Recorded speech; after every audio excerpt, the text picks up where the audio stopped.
What is up, everyone? Welcome to another episode of the Live Beyond Average podcast. I'm your host, Jordan Miller. It's Monday. I hope you guys had the best weekend ever, and we're about to have the best week ever here. So it's really funny. I have been making some more polarizing, what I call polarizing posts on my social media, where you're just sharing more. I call it polarizing, but it's where you're just sharing more of a stronger opinion. And I haven't done a ton of this in the past year. I mean, there's always some things where you're just sharing your thoughts, your opinions that can come off to people as polarizing. That's just always going to happen, right? If you house an opinion, it's going to offend somebody. So it's just part of it.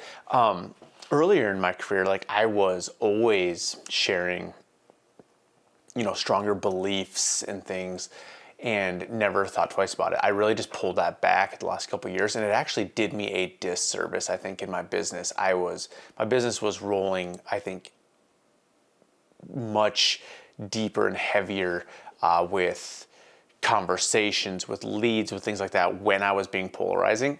And I can totally see it. I can see when I am that way on my social media, like the amount of traction my social media gets, the amount of conversations that starts really upticks. I see it all over the place too. It just with other people, with other accounts, the strongest accounts, and I think you can really correlate the strength of people and the conviction of people with the amount of attention a lot of times they're getting on their social medias.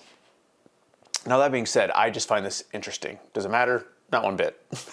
But I think when I sit back and think, when I notice things like this, I'll sit back and think about them just from a generic standpoint, or I'll meditate on just what it means, like what I'm supposed to be learning from this. Because if I notice something or something's becoming aware to me, I've just learned okay, there's a lesson in this. There's something I should be learning within this. And so a lot of that in reflection here over the last week on that has just made me go deeper and notice things, and it's always really funny. So I purposely made some polarizing posts that like my TikTok and things like that, where you get to see and you get to witness these things just to kind of confirm what you're feeling, what you're seeing. So I wanted to talk about that today. And it really just reminded me and solidified me into a great reminder to have this conviction and have beliefs and have opinions and have all of these things. And it's okay to be polarizing in these things when done in the right light. So traditionally, being polarizing has been looked at as a negative here in the West, because when you're polarizing, that really means that you're creating a disagreement between two completely different factions or two different belief systems. And so, let's talk about this. Like, we have the election tomorrow, right? So it's like you have these two different polarizing sides. And so it's always looked at as this negative piece, when in the reality for us, a lot of times, like in our social media, is when I'm polarizing, we'll use this as an example, it enables a conversation to be started. And so you're polarizing, it instantly offends somebody, it catches their eye, and usually a comment ensues, right? And the comments are usually drastically for you or drastically against what you said. So it starts this conversation piece. Now, this is where we've traditionally gone wrong, is we've used that starting piece of conversation then to start an argument. Or if we're offended by it and we have to get a little dig in there of something we disagree with, or we poke fun at a personal characteristic of that person because we actually have no grounds to go after that person other than just attack them. So you'll make fun of them. You see this all the time. Like, go in any comment section of anybody that is convicted of something or is strong. I know this chick that has lost 600 pounds, and she has a huge coaching business,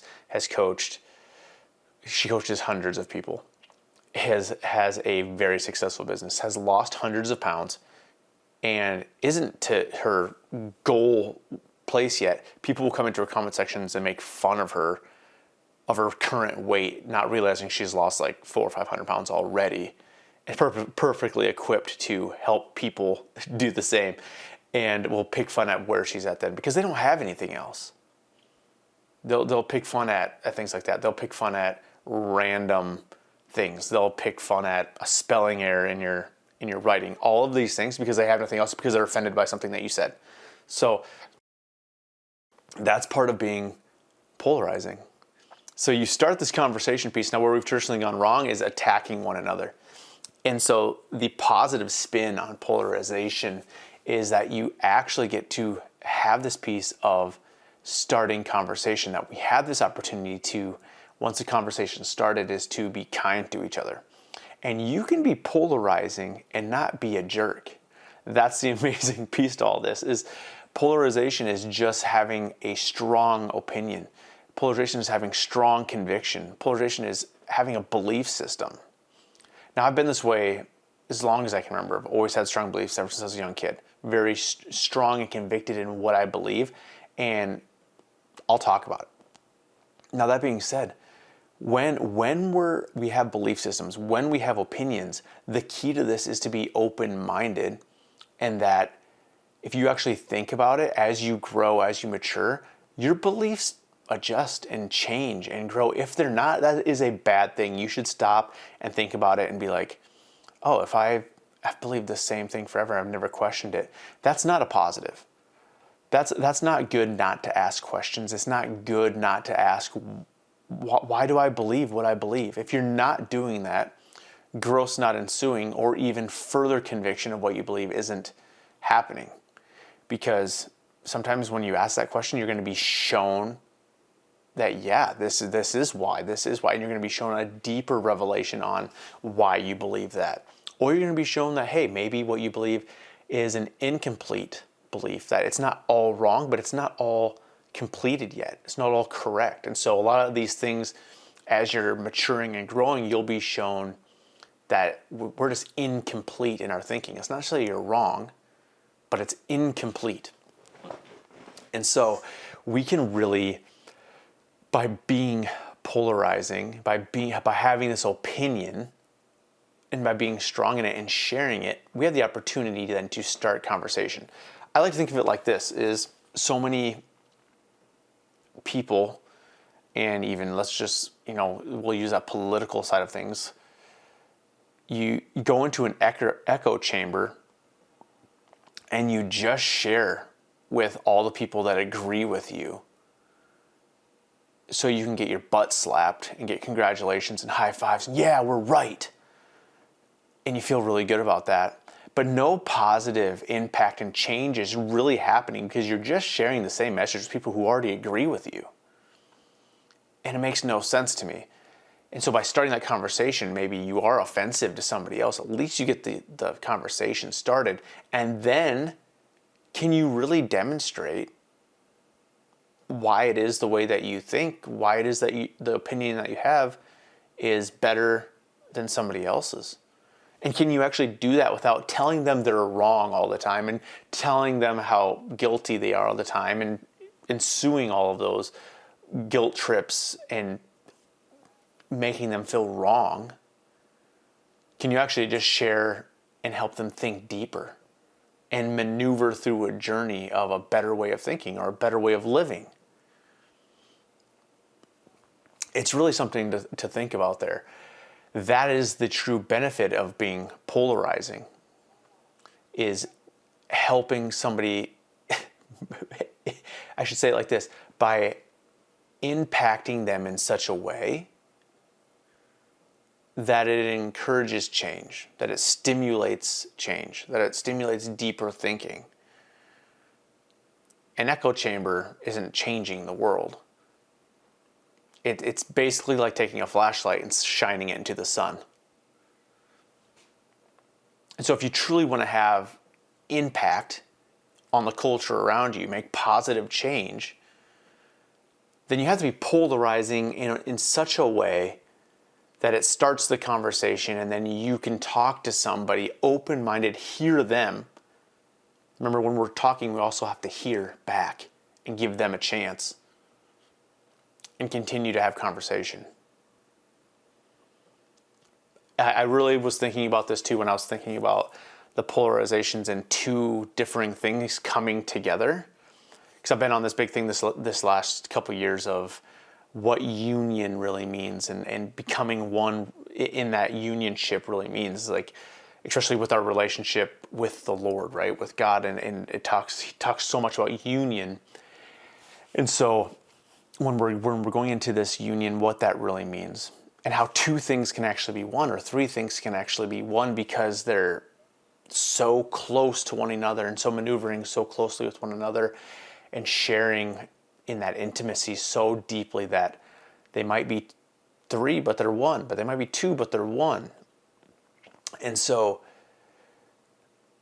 I was really thinking about this in that the Chinese yin and yang picture came up in my mind, and I really don't know anything about it, mainly because, like, my childhood beliefs, it was always shown that, oh, you that's such a evil thing and negative thing, and it's like, take that stuff away and actually just look at, like, the bigger picture of, two things becoming one, and the value of a circle. And I was really thinking about that because that picture came up in my mind, and how two different opinions coming into one make a wholeness, make a complete circle, if you can picture that in your mind. So are we incomplete in our thinking if we just think one way?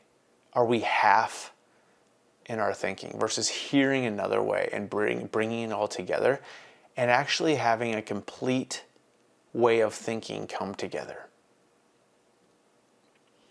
Can two polarizing sides come together and complete something that's incomplete? It's something to think about. When you give up the right to always thinking that you're right, maybe we can mature and grow in our thinking. Maybe we're only half right. Maybe we're incomplete. But that takes being very humble to start giving that up and stop thinking about all the things that somebody else is wrong in their thinking with. And it doesn't mean some of those things that they're thinking aren't wrong, but they probably have some things in there that are also probably correct. And so we have to be able to just slow down, take it back a notch, and start bridging some gaps, because a conversation never happens if we're just shining our light into the sun. Like, at some point we have to do it a little differently. So I hope you're reading between the lines a little bit too of what I'm saying there, and that you're taking this and thinking a little bit deeper on having conversations, on bringing gap, on unionship, on viewing other people probably not just the way that we want to judge them, but viewing them the way that probably God views them. But we can't view other people the way God views them if we're always thinking that somebody else is so wrong and so evil. So maybe we have a viewed skew of God if we can't think that God actually views that person as valuable and loved as well. So some really interesting thoughts today. I don't want to go super deep on that stuff always in this podcast, but it's just the way that it was maneuvering today. I really sat down with no notes and just wanted to talk about polarization this morning because I had made a piece on my social media, about 60-second clip last week, talking about being polarizing, the benefits of being polarizing. So I wanted to take a few minutes today and just dive into that. So this week, really continue to think about just some of those little subject pieces that we talked about today. Think about being polarizing. Think about when a conversation starts, how can I listen? How can I use that to actually hear somebody else's, share my point of view, do it without guilting somebody or always saying how right I am and how wrong they are? How can I start bringing unionship into relationship? Some really good thoughts for all of us this week. You guys, thanks for jumping on another podcast of the Live Beyond Average podcast here with me today. I hope you have the best week ever.